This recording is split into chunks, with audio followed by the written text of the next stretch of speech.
मेरे हाथ में जो चीज आप देख रहे हैं उसे तो आप पहचानते हैं ना, ये है प्याज। लेकिन क्या सच में सिर्फ एक प्याज आपको भीषण गर्मी और लू से बचा सकता है? क्या हमारी जेब में रखा हुआ प्याज शरीर का तापमान कंट्रोल कर देता है?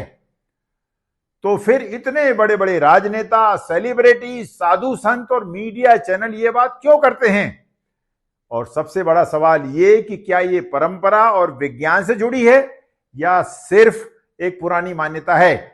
आज इस वीडियो में हम बिना अंधविश्वास, बिना मजाक उड़ाए, पूरी निष्पक्षता और वैज्ञानिक दृष्टिकोण से समझेंगे कि प्याज का लू लगने से आखिर क्या संबंध है।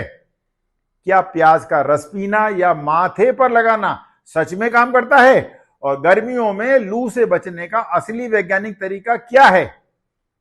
भारत में गर्मी और लू से बचने के लिए कई पारंपरिक उपाय सदियों से अपनाए जाते रहे हैं। कहीं आम का पना, कहीं सत्तू, कहीं बेल का शरबत और कई जगहों पर प्याज। गांव में आज भी बहुत लोग मानते हैं कि जेब में प्याज रखने से लू नहीं लगती। हाल ही में कुछ चर्चित हस्तियों और राजनेताओं के बयानों के बाद तो यह चर्चा बहुत तेज हो गई है। लेकिन सवाल यह है कि क्या विज्ञान भी यही कहता है? सीधा जवाब है, अभी तक ऐसा कोई मजबूत वैज्ञानिक प्रमाण नहीं मिला है जो यह साबित करे कि जेब में प्याज रखने भर से हीट स्ट्रोक रुक जाता है। ना WHO, ना एम्स, ना ICMR और ना ही किसी बड़े मेडिकल रिसर्च में यह दावा प्रमाणित किया गया है। अब इसका मतलब यह भी नहीं कि प्याज पूरी तरह बेकार चीज है। असल में प्याज में पानी, कुछ एंटीऑक्सीडेंट, सल्फर यौगिक और थोड़ी मात्रा में मिनरल्स होते हैं। इसीलिए गर्मियों में प्याज खाने से कुछ लोगों को हल्की ठंडक या आराम महसूस हो सकता है। लेकिन ध्यान रखिए, प्याज खाना और प्याज जेब में रखना दो अलग अलग बातें हैं।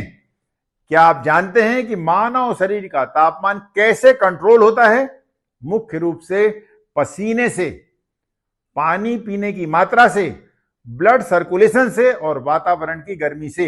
हीट स्ट्रोक तब होता है जब शरीर का टेम्परेचर कंट्रोल सिस्टम फेल होने लगता है। कई मामलों में तो शरीर का तापमान 40 डिग्री सेल्सियस से ऊपर चला जाता है। ऐसी स्थिति में चक्कर, बेहोशी, उलझन, तेज बुखार और कई बार जान का खतरा भी हो सकता है। अब सोचिए, क्या जेब में रखा हुआ प्याज शरीर के अंदर जाकर टेम्परेचर कंट्रोल कर सकता है? विज्ञान फिलहाल इसका समर्थन नहीं करता। अब बात करते हैं प्याज का रस पीने या माथे पर लगाने की। कुछ लोग मानते हैं कि प्याज का रस शरीर को कूल करता है।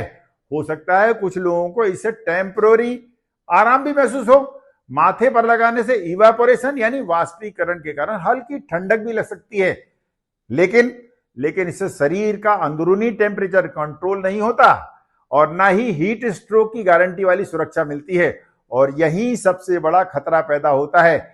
यदि कोई व्यक्ति यह सोचकर धूप में निकल जाए कि मैंने पॉकेट में प्याज रख लिया है या मैंने प्याज खा लिया है, अब मुझे लू नहीं लगेगी, तो यह कॉन्फिडेंस खतरनाक साबित हो सकता है।